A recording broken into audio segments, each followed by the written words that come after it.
Nou hierdie beginsels wat ek so die afgelope tyd so aanraak,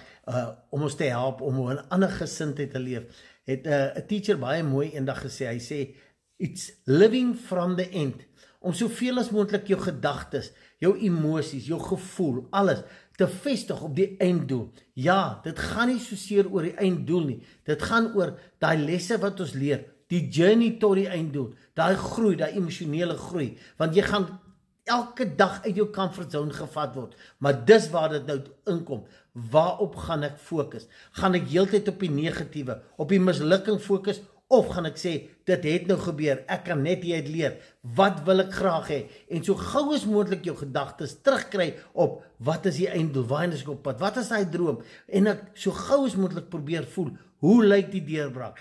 asof ek reeds daarin, so probeer om soveel as moontlik, daai ingesteldheid te kry van living from the end, vat dit van die vervulde droom af.